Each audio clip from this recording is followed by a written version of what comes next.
అందరికీ మరొక తరుణంలో ప్రభు యొక్క సాయంకాల సమయంలో మనకి ఇచ్చిన ఈ గొప్ప అవకాశాన్ని బట్టి ప్రభుకు వందనాలు. అందరికీ ప్రైజ్ లార్డ్.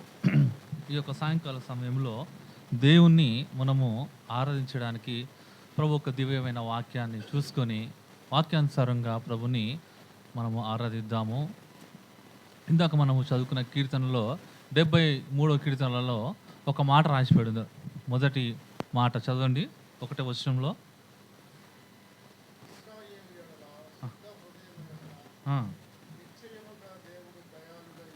నిశ్చయముగా దేవుడు, ఇంగ్లీష్లో truly God is good to Israel. Truly God is good to Israel. అదే అధ్యాయంలో చివరి వచనంలో కూడా చూడండి ఏముంది మళ్ళీ. But God is good for me to draw near to God. I have put my trust in the lord God that I may declare all దై works. చదవండి తెలుగులో. నాకైతే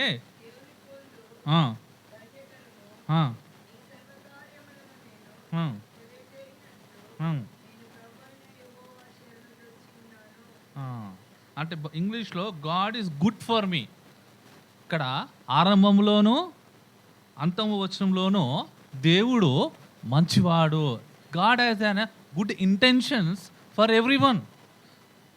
దేవుడికి మంచి తలంపులు కలిగి ఉన్నాడే కానీ మన ఎడల చెడు తలంపులు అస్సలు లేనే లేడు. చదువుకుందామా మనము ఈ యొక్క ఆరాధన సమయం కొరకు ప్రభు ఒక వాక్యాన్ని. రోమీయుల రాసిన పత్రిక 8వ అధ్యాయము 28వ వచనం. ఈ వచనం మనం అందరికీ తెలుసు.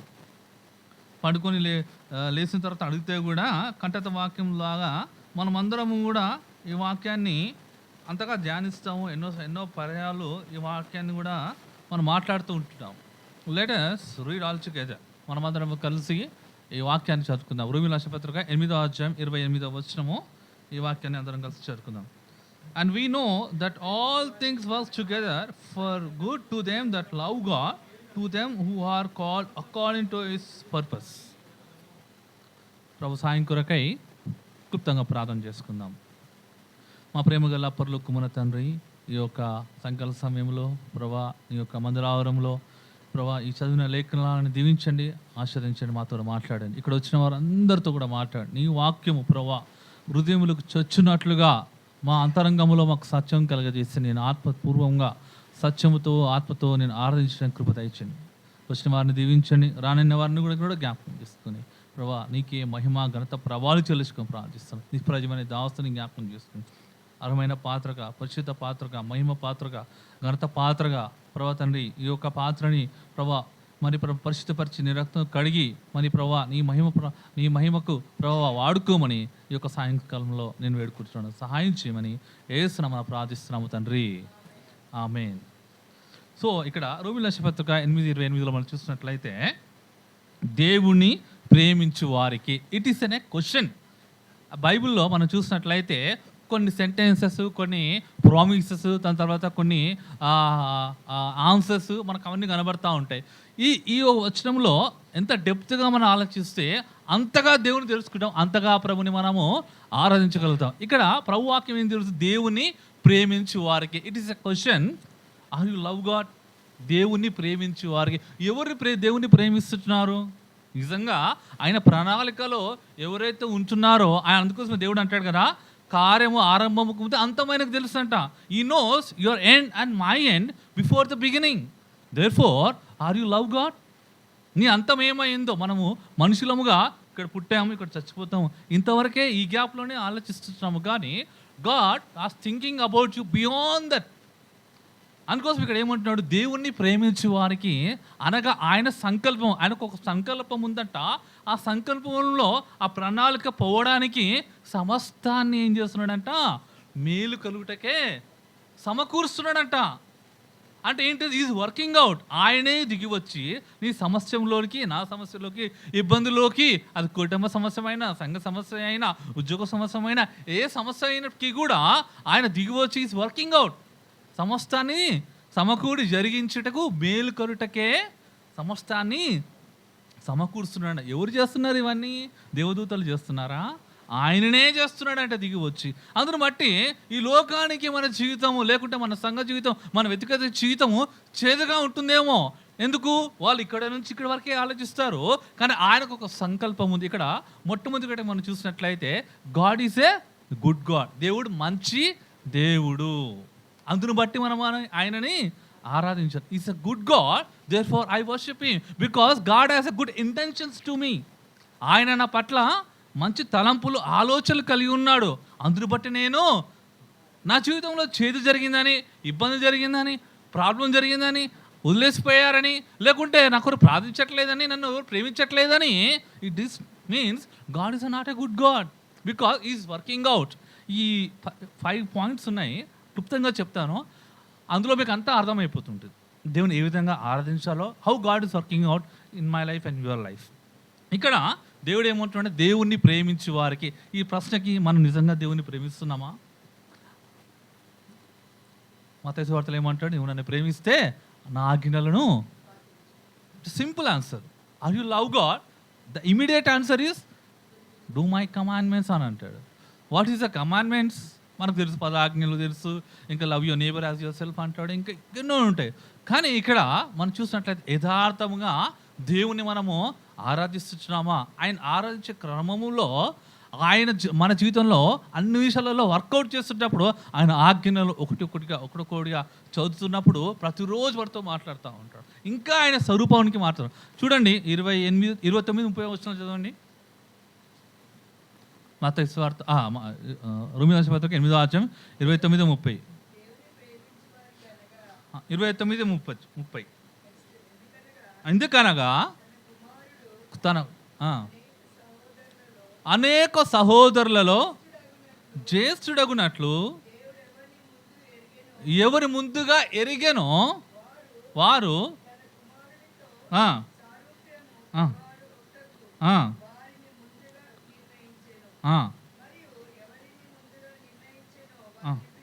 వారిని పిలిచెను, వారిని నీతిమంతులుగా తీర్చెను, మహిమపరిచెను. అంటే దేవుడు ముందుగానే ఏం చేస్తాడంట? He has recognised as your child. అంటే ఏంటిది? ఆయన కుమారుని లాగా, ఆయన జ్యేష్ఠ పుత్రులాగా. అంటే ఏంటిది? ఆయన సుపుత్రులాగా చూసుకుంటున్నాడు నిన్ను నన్ను కూడా. ఈ యొక్క కార్య ఆరంభంకి మునిపే నిన్ను పరిశుద్ధంగా చూస్తుంటున్నాడు, నిన్ను పవిత్రంగా చూసుకుంటున్నాడు. ఈ కాల ప్రయాణం మధ్యలో పాపం చేతను, కుటుంబం చేతను, పరిస్థితుల చేతను, లేకుంటే ఈ యొక్క రాజకీయాల చేతను, మన సమస్యలు, మన డిజైర్ ఈ లోకంలో ఆకర్షిత చేత పోయి అందులో పడిపోయి ఇరుక్కపోయి ఏమైపోతున్నామంట? లోకానికి అపవిత్రుడుగాను, ద్వేషుడుగాను, లేకుంటే రకరకాలుగా మానవులు ఏ విధంగా నోటికి వస్తే ఆ విధమైన మచ్చలేస్తూ ఉంటారు. కానీ దేవుని దృష్టిలో ఏమంటున్నాడంట? మనని నీతిమంతుడుగా తీర్చుకున్నాడు, ఆయన మహిమపరుస్తున్నాడు. ఈ కాల ప్రయాణం మధ్యలో ఏం జరుగుతుంది? మన దేవుణ్ణి ప్రేమిస్తున్నాము కాబట్టి ఈరోజు ఆయన మందిరానికి వచ్చినాము. ఆయన ఈ కాల ప్రయాణం మధ్యలో ఏం చేస్తుండంటే ఈజ్ వర్కింగ్ అవుట్. ఏం వర్కౌట్ చేస్తుండు? సమస్తము సమకూడి జరిగించడానికి, నీ జీవితంలో ఒక మేలు జరిగించడానికి. ఎందుకు? ఆయన మంచి దేవుడు కాబట్టి ఆయన నీ జీవితంలో, నా జీవితంలో మేలు కలుగ చేస్తూ ఉంటున్నాడు. This is the first point that we need to worship God. ఆయన మంచి దేవుడు, నా పట్ల మంచి తలంపులు కలిగి ఉన్నాడు. ఈ don't have a bad intentions towards my life. నా పట్ల చెడు తలంపులు అసలు లేవు కాబట్టి అందును బట్టి ఆయన సొంత కుమారునే నా కొరకు బలియాగంగా అర్పించినాడు. ఇంతకంటే గొప్పది ఏముంటుంది? Therefore my life I submit to God so that he can work out for me for good what is kept for me. కదా, ఆయన నా గురించి దాని చించిన ఏదైతే ఉందో ఆ దాని కొరకు ప్రభువా నా జీవితంలో నీవు పని చేయని దేవుని అనుమతించి, నువ్వు మంచి దేవుడు కరా, నా జీవితంలో నీవు పని చేయి దేవా, అందుబట్టి ప్రభుని మనము ఆరాధించాలి. రెండో విషయంలో మనం చూసినట్లయితే ఆయన సంకల్పము చొప్పున పిలువబడ్డ వారికి మేలు కలుగుటకే. చూడ, మేలు అంట. ఏ మేలు? దేవుడు దాచించిన మేలు నీ జీవితంలో జరగడానికి సమస్తము. అంటే ఏంటిది? Nothing left. నీ కొరకు ఏదైనా చేయడానికి దేవుడు ఏం చేస్తున్నట? సమకూరుస్తుంటున్నట. అందులో నష్టం రావచ్చు, బాధ రావచ్చు, నొప్పి రావచ్చు, కొంతమంది తీసివేయవచ్చు, కొంతమంది దూరపరచవచ్చు, కొంతమంది సపరేట్ చేయవచ్చు, కొంతమందిని ఏం చేస్తవచ్చునంట? నీకు దగ్గర కూడా చేయవచ్చు. మేలు కలుగుటకే సమస్తమును సమకూడి జరుగుతున్నాయని ఎరుగుదుము. ఎప్పుడు ఎరుగుతావు నువ్వు? ఆ పైన 4 స్టెప్స్ కంప్లీట్ అయినప్పుడు. ఏంటిది అది? దేవుణ్ణి ప్రేమించే వారికి అనగా అంటే ఈక్వల్ టు ఆయన సంకల్పము చొప్పున పిలువబడ్డవారే. మనం పిలువబడ్డాము కాబట్టి ఈరోజు ఆయన ఆరాధించడానికి కూర్చున్నాము, ఆయన గురించి వినడానికి కూర్చున్నాము. తర్వాత ఏంటిది? మేలు కలుగుటకే. మూడోది ఏంటిదంట? మేలు. ప్రభువా నువ్వు మంచి దేవుడు, మేలు చేయడానికే ఉన్నావు. నా జీవితంలో గొప్ప మేలు ఏం చేసావు? రక్షణ కార్యం చేసావు. అది మేలు. ఇంకా మేలులు ఉన్నాయి. ఆ మేలులు జరిగించడానికి మన జీవితంలో ఈ పాపమనే లోకంలో, ఈ పాపిష్టి లోకంలో ఉంటున్నాము కాబట్టి, ఈ యొక్క మలినమైన లోకంలో ఉంటున్నాము కాబట్టి, పాపం చేత శాపం చేత మనం ఈ లోకంలో జీవిస్తున్నాము కాబట్టి ఏమైపోతుంది? ఈ పాపం అంటుకోవడం వల్ల రాంగ్ డెసిషన్స్ తీసుకొని రాంగ్ వేలోకి వెళ్ళిపోయి పడిపోయి కింద సతమైనప్పుడు మరలా ఏమంటాడు దేవుడు? నీతిమంతుడు మరలా లేస్తాడు. అందుకోసమే దేవుడు ఏమంటున్నాడు ఇక్కడ? సమస్తమును నేను సమకూడి జరిగిస్తాను. ఇది ఎంత డెప్త్గా అర్థం చేసుకుంటే, అవును ప్రభువా నా జీవితం ఏమేటికి కూడా నీవు దాన్ని వర్కౌట్ చేస్తున్నావు అని దేవుని ఆరాధించాల. It is the purposeness of God's will in my life. దేవుడు ఒక ఉద్దేశం కలిగి ఉన్నాడు. రెండోది ఏంటిది? దేవుడు ఒక ఉద్దేశం ఎప్పుడు కలిగి ఉన్నాడు? ఆ ఉద్దేశము జగత్తు పునాది మునుపే ప్రేమ చేత ఆ కుమారుని చేత నన్ను క్రీస్తులో నన్ను ఎన్నుకొని ఉన్నాడు. ఎప్పుడు ఎన్నుకున్నాడు? ఎప్పుడో నిర్ణయించాడు నీ లైఫ్ని. నువ్వు ఎక్కడ ఉండాలో, ఎలా ఉండాలో, ఎలా ఆరాధించాలో, ఎక్కడ సాక్షిగా ఉండాలో ఎప్పుడు నిర్ణయించాడంట? జగత్తు పునాది వేయకుండా. అందుకోసమే దేవుడు ఏమంటాడంటే I know and from the beginning. కాల ఆరంభంగా నువ్వే నేను అంతం తెలిసి ఉన్నాను అంటాడు. అప్పుడు దేవుడు ఏమంటాడు తెలుసా? నువ్వు ఎక్కడుండబోతావో అంతంలో నాకు తెలుసు అని అంటాడు. కాబట్టి మనం చేసే ఈ క్రియలలో కూడా ప్రభువానికి సమస్తము తెలుసు. పోయిన వారం ఏం చూసుకున్నాము? నా నడక, నా పడక, నా మార్గము, నా చర్యలన్నీ కూడా నా నోటికి నా మాట రాకమునిపే నీవు ఎరిగి ఉన్నావు అని క్లియర్గా మనం స్టడీ చేసుకొని దేవుని ఆరాధించడం కదా. ఇప్పుడు మరలా దేవుడు ఏం జ్ఞాపకం చేస్తున్నాడు? The purposeness is God will never fail. మనుషుని హృదయములో ఏముండే అంట? ఆలోచనలు అనేకముగా పుట్టును, కానీ యెహోవా తీర్మానమే స్థిరమై ఉన్నది. ఎవరి పట్ల? నీ పట్ల, నా పట్ల స్థిరంగా ఆ ప్రణాళిక, ఆ మేలు దాచి ఉన్నాడు. కాబట్టి నీ జీవితంలో నువ్వు ఎక్కడికి పోయినా మరలా ఆయన దగ్గరకు వస్తావని చెప్పి అవన్నీ కట్ చేస్తూ మరలా ఆయన మార్గంలోకి తీసుకువచ్చి ఆయన ఉన్నతమైన మార్గంలోకి ఆ ప్రణాళిక నేను నడిపించడానికి మనం ఇక్కడ వరకే ఆలోచిస్తున్నాం. ఈ is thinking beyond this life. ఈ చనిపోయిన తర్వాత నువ్వు ఎక్కడ ఉండబోతావో అక్కడ పర్ఫెక్ట్గా ఆయనతో పాటు ఉండడానికి, ఆ ప్రణాళిక ఉండడానికి God is working out all these things. Therefore, I worship God. Lord, నా పట్ల నీవు ప్రణాళిక కలిగి ఉన్నావు, నా జీవితంలో పనిచేస్తున్నావు, నువ్వు మంచి దేవుడు. మంచి దేవుడు నా కొరకు మేలు చేస్తున్నాడు. ఆయన ఉద్దేశము సంకల్పము చొప్పున ఆ ప్రణాళిక నేను ఉంచుకొని ఉన్నాడు. అందుని బట్టి నేను ఆరాధిస్తున్నాను. మూడవది ఏంటిది అని అంటే అక్కడ ఏమంటున్నాడంట? ఆయన సంకల్పము చొప్పున పిలువబడ్డ వారికి మేలు కొరటకే సమస్తమును చిన్నయని ఎరుగుదుము. It is the wisdom of God. దేవుడు ఆలోచనలు ఎట్లా ఉంటాయి అంటే వాళ్ళు మాత్రమే ఆరాధనకు వస్తున్నారు, వాళ్ళు రావట్లేదు కదా, వాళ్ళ మీదనే నా జ్ఞానము ఇస్తాను అని కాదు. ఆయన సర్వజ్ఞాని అయి ఉన్నాడు కాబట్టి నీ వెనుక ఏం జరుగుతుంది, నీ లోపల ఏం జరుగుతుంది, నీ బయట ఏం జరుగుతుంది, నీ పక్క రూమ్లో ఏం జరుగుతుంది, నీ వెనక రూమ్లో ఏం జరుగుతుంది, నీ జీవితం మునిపి ఏం జరిగింది, నీ జీవితం తర్వాత ఏం జరుగుతుందో సమస్తం ఎరిగిన దేవుడు నీ పట్ల ఒక ప్రణాళిక కలిగి ఉంటున్నాడు, నీ కొరకు ఆలోచిస్తున్నాడు. అందుని బట్టి మనం ఆయనని ఆరాధించాలి. లాస్ట్ వీక్లో ఏం ఆలోచించాం మనము? నీ నడక, నీ పడక, నీ ఆలోచన, నీ చర్యలు, నీ మార్గములు అన్నీ ఆయనకు తెలుసు. నీ నోటికి ఒక గంట తర్వాత ఏం ఆరాధిస్తావో అది ఆల్రెడీ ప్రభుకు తెలుసు. దీని నుంచి మనం తప్పించుకోగలుగుతామా? నేను సముద్రాలకి పోయినా అక్కడున్నావు, ఆకాశానికి పోయినా అక్కడ ఉంటున్నావు, నేను పాతాళానికి పోయినా నువ్వు అక్కడుంటున్నావు. మనం ఎక్కడ పోగలుగుతాము?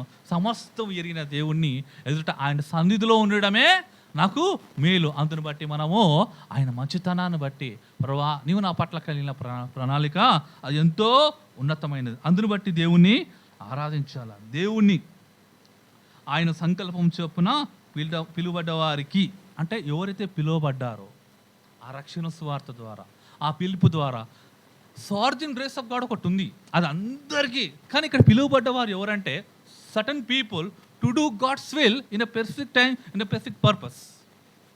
దేవుడు కొంతమంది పిలిచాడు. ఆయన సంకల్పాన్ని నెరవేర్చడానికి, ఆయన ఉద్దేశాన్ని నెరవేర్చడానికి కొంతమంది పిలిచాడు. ఆ ఉద్దేశం నెరవేర్చబడుతుంది. అందును బట్టి హెబ్రీయుల రాష్ట్రపతికి ఏమంటాడు? దేవుడు ప్రేమించమని ఖండిస్తాడు. తర్వాత ఏం చేస్తాడంట? సరి చేస్తుంటాడు, కొడతాడంట. దేవుడు ప్రేమిస్తున్నాడు, నీ తండ్రి కాబట్టి. మనుషులకి ఏమంటుంది? అరే వాడు దేవుడు నమ్ముకున్నాడు, వాని జీవితంలో అలా అయిందంట, వీని జీవితంలో ఇలా అయిందంట అని అంటాడు. కానీ God is thinking beyond this. ఇది ఎవరికి తెలియదు, అర్థం చేసుకోవడానికి కూడా చాలా కష్టంగా ఉంటుంది. ఈ మట్టి బుర్రకి అర్థం కాదు. ఈ మట్టి బుర్రలోకి సముద్రం నీళ్ళని తీసుకొచ్చి చేర్చాలంటే అవుతుందా? కాబట్టి ఈ మట్టి బుర్రని అటువంటి వాళ్ళు పక్కన పెట్టేయడమే. So we should be like minded with the Bible కదా. నాలుగోది ఏంటిది అని అంటే, దేవుడు inclusiveness of all blessings of God and exclusiveness of God's will. ఏంటిది అని అంటే, దేవుడు ఆయన సంకల్పం చొప్పున, ఆయన ప్రణాళిక చొప్పున నీ జీవితంలో నీ జీవితం ద్వారా ఏదైతే చేయాలనుకుంటున్నాడో దేనికోసమైనా దేవుడు తెగిస్తాడు. నేను అతి సింహాసనం మీద హెచ్చించడానికి, యోసేపుని అతి సింహాసనం మీద హెచ్చించడానికి ఎటువంటి మార్గంలో తీసుకెళ్ళాడు? ఫస్ట్ కుటుంబ సమస్య, సొంత ఇంటివారే, తర్వాత బానిసత్వము, తర్వాత టెస్టింగ్, మళ్ళీ తర్వాత కదా ఎంత కిందికి పోతున్నాడో దేవుడు అంతా పైకి లేపుతా వచ్చినాడు. యోనా జీవితంలో కూడా మనం చూసినట్లయితే ఆ ఒక ఊరు నుంచి బయటికి వెళ్ళి పారిపోతూ ఉంటున్నాడు. ఓడ ఎక్కిన తర్వాత ఒక మూలకున్నాడు. ఎక్కిన తర్వాత ఇంకా మూలకు పోయాడు, పడుకున్నాడు. ఇంకా మూలకు పోయిన తర్వాత సముద్రంలోకి పడిపోయాడు. సముద్రంలో కూడా ఇంకా లోతుకి వెళ్ళిపోయాడు. ఎంత లోతుకు పోతా ఉన్నాడో, ఎంత కిందికి పోతా ఉన్నాడో దేవుడు అంతగా పైకి లేపి అంతగా వాడుకుంటున్నాడు. నీ జీవితం, నా జీవితం అలా ఉన్నప్పటికీ కూడా దేవుడు నీ పట్ల ఆయన చిత్తం నెరవేర్చడానికి అన్నింటిని కూడా సమస్తమును సమకూడి జరిగించడానికి ఆయన దిగివచ్చి చేయాలనుకుంటున్నాడు. What is exclusiveness of God's will అని అంటే, నీ జీవితంలో ఎవరు ఉండాలో ఎవరు ఉండకూడదు. అది స్నేహితులైనా, కుటుంబమైనా, అది ఎవరైనాకి కూడా గాడ్ ఏం చేస్తున్నాడంటే, దేవుడు God is removing. Because we are ultimately doing the destination of God.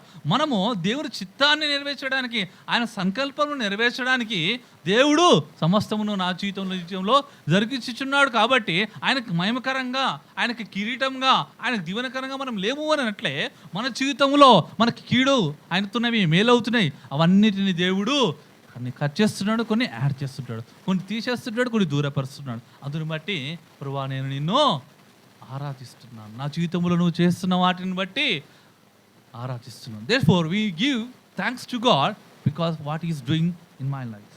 కదా, God is in the business of doing his purpose in my life and your life. కదా, దేవుని ప్రేమించే వారికి అనగా ఆయన సంకల్పం చొప్పున పిలువబడే వారికి మేలు కరుటకే సమస్తమును సమకూడి జరుగుచున్నాయని ఎరుగుదుము. చూడండి యోబు రాసిన పత్రిక, యోబు 42:2 చదువుతారా? 42:2. నువ్వు సమస్త క్రియలను చేయగలవనియు, నీవు ఉద్దేశించిన ఏది నిష్ఫలము కాలేదనియు నేను ఇప్పుడు. ఎంతగా పాపములో పడ్డాడు ఆయన యోబు గారు? లేదు, పాపమే చేయలేదు అసలు. అతను పాప జీవితం అనేది ఎరిగాడు నాకు తెలిసి. ఆయనకి కూడా ఆయన జీవితంలో ఎంత చేదైన జీవితం, 9-10 మంది పిల్లలను పొడగొట్టుకొని, ఆస్తిపాస్తులు అన్నీ కూడా పొడగొట్టుకున్న తర్వాత మరలేమైపోతున్నాడంటే, ఎప్పుడు తెలుసుకున్నాడంట, నీవు ఉద్దేశించినది ఏదియు నిష్ఫలము కానేది నేను తెలుసుకుంటుని. ఎప్పుడు తెలుసుకున్నాడంట? ఎండ్లలో తెలుసుకుంటున్నాడు కదా. ఇంకో మాట చూద్దామా? మత్తయి సువార్త 10:29-30. మత్తయి సువార్త 10:29-30. 2 పిచ్చుకలు అయినను మీ తండ్రి సెలవు లేక ఒకటైనను. ఏంటిదంట? ఎవరు సెలవు లేక? నా పరలోకమందు తండ్రి సెలవు లేక. అంటే మీ పరలోకమందు తండ్రి సెలవు లేక ఒక్కటైనను ఎక్కడ పడదంట? నేలను పడదు. ఆయన సెలవు లేకుండా ఆకాశ పక్షి అయినను కింద పడదు. అట్లాంటప్పుడు నీకు తల వెంట్రుకలు ఏమన్నాయంట? లెక్కింపబడి ఉన్నవి కనుక మీరు అంటే దేవుడిని ఒక ఎంటుక ఎందుకు పనికిరాని వెంట్రుక కూడా ఆయన చిత్తము లేకుండా అనుమతి లేకుండా పడదు. అవన్నీ కూడా లెక్కింపబడ్డాయి. ఆయన సెలవు లేకుండా ఆకాశ పక్షి ఒకటైనను ఈ యొక్క ఎందుకు పనికిరాని ఈ పక్షులు తింటున్నాయి, పడుకుంటున్నాయి, ఆడుతున్నాయి, ఎగురుతున్నాయి, వెళ్ళిపోతూ ఉంటున్నాయి. వాటి గురించి దేవుడు అంతగా తలంపు కలిగి ఆయన ఆజ్ఞ కలిగి ఆయన ఆజ్ఞలు కూడా కింద పడినట్లయితే నీ జీవితంలో నా జీవితంలో జరుగుతున్న చేదు కానీ మంచు కానీ ఇవన్నీ కూడా మేలు కరుటకే సమస్తమును. అందును బట్టి దేవుని మనము ఆరాధించాలి, అందును బట్టి దేవుని పూజించాలి కదా. ఇంకో మాట చూసుకుందామా? ప్రసంగి గ్రంథము 2:25. ప్రసంగి 2:25.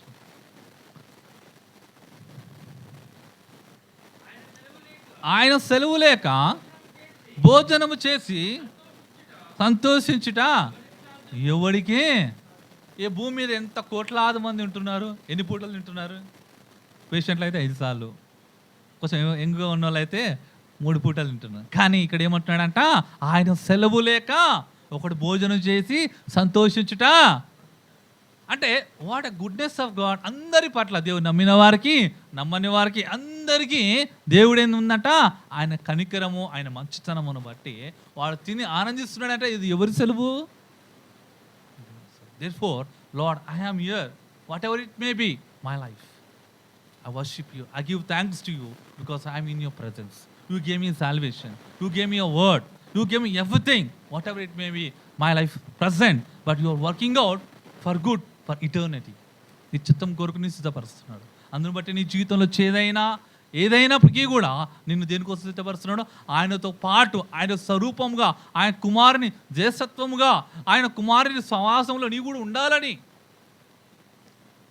is confirming you and me through these sufferings. Therefore we worship God with the spirit and truth. May God bless you.